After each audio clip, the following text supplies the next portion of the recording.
Assalamualaikum and good day. My name is Muhammad Zamrizal bin Muhammad Zawawi. Our group title is the installation of motion sensor at corridor and toilets for Unimap laboratory and office building. For my part is to present the introduction, project specification, objective and scope for our project title. For the background and problem, the university building consume large amount of electrical energy, which is the corridor toilet are shared space with irregular occupancy. Light are often left on even when areas are not in use. The result in energy wastage, higher utility costs and carbon emission. Next is the proposed solution. To address the issue, motion sensor technology is proposed. Means, motion sensor automatically control lighting based on occupancy. Light turn on, light active only when human movement is detected. Automatically switch off after no activity. It also maintains safety while improving energy efficiency. Next is the project specification. The sensor type used is PIR, which is passive infrared or microwave sensor. It designed for indoor use, adjustable sensitivity and time delay setting, compatible with existing LED lighting system. Next, the objective is to reduce unnecessary lighting usage in corridor and toilet, lower electricity consumption and operation costs. It also to improve overall energy efficiency of the building, support Unimed sustainability and smart campus initiative. For the project scope, it for installation of motion sensor at selected location, integration with existing LED lighting system, optimization of sensor setting for energy saving. Next, I will pass to my friend. Assalamualaikum. My name is Ahmad Zaki bin Abidin, and I will continue to present about section 3 work breakdown structure. Okay, in section 3 of our proposal, we focus on work breakdown structure. Uh, our work breakdown structure divide the project into 6 main level: planning, approval, procurement, preparation, installation, integration and testing, and lastly closure.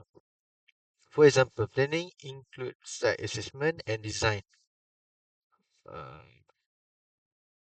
this structure, as shown in this table from our report, ensure all work is covered without duplication.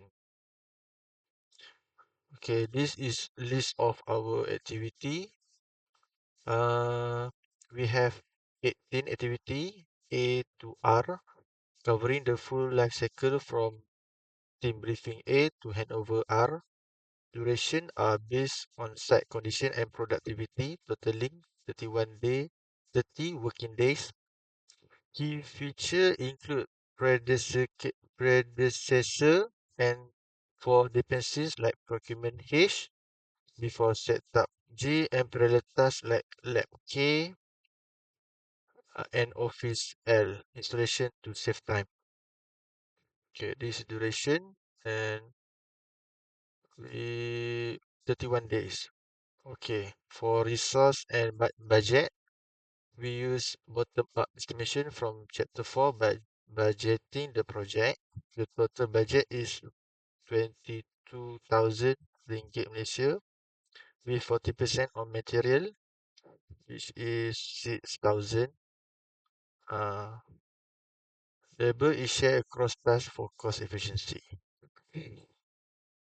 Okay, for project master schedule, the schedule start January 1st, 2026 using AON diagram with ES over EF calculation from chapter 5. Critical path is 31 days with float on shorter branch like L, parallel work optimus time. Okay. Assalamualaikum. My name is Muhammad Fakrullah and I will continue for the next slide. network diagram. The activity AON diagram represents the logical sequencing and dependencies among all activity in the project. The network creates a primarily serial linear sequence with just one parallel activity based on the activity. The overall dependency structure can be summarized as A to R. L runs in parallel around the early mid-project stage. You can see from the flowchart. EST, EFT, LST, LFT. So here's earliest start times. Activity can begin for the EFT earlier time and activity can finish. LST latest time and activity can begin. Finish time. Latest finish time. Latest finish time activity can be finished. For the slack activity, slack float represent the amount of activity time and activity can be delayed without affecting the overall project duration using delay.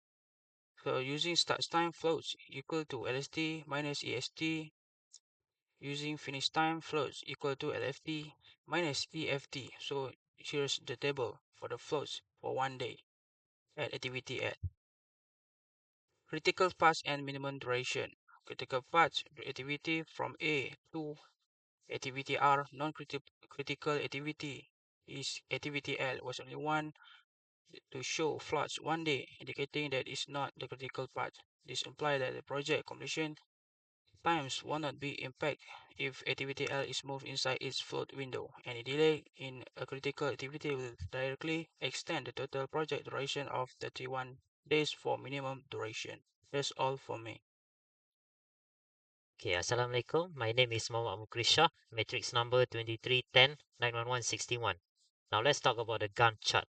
The project timeline starts at from January 1st, 2026 with a total duration of 31 days and a budget of 22,000 ringgit. The key highlights are 18 activities, parallel tasks such as the lab and office sensor setups on January 19th till 21st and 20 January.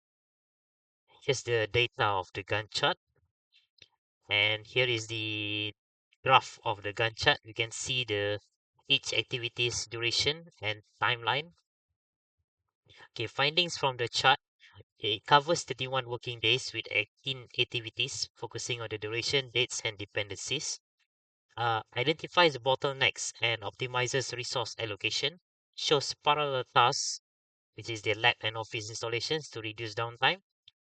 Linear critical path with little float emphasizes strict milestones to avoid delays. It enhances stakeholder communication. Next, let's look at the discussion. The foundation and integration.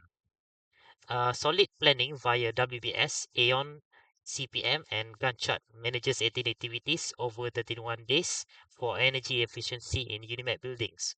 Workflow and dependencies decomposes into phases with parallel opportunities.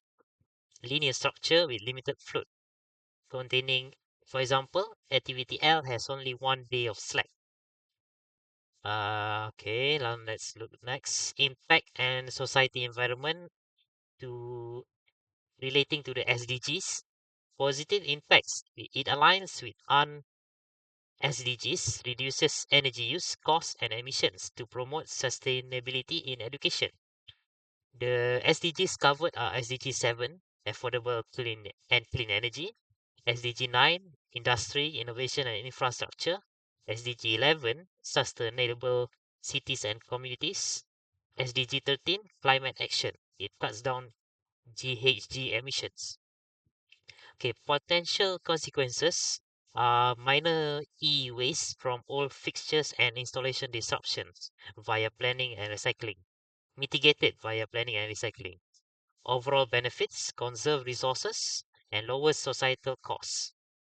Next, the conclusion are motion sensor installation greatly improves energy efficiency. It reduces unnecessary lighting and also decrease electricity costs. It also enhances safety, convenience, and smart building operation. Uh, it also supports Unimap sustainability and green campus goals. That's all from us. Thank you.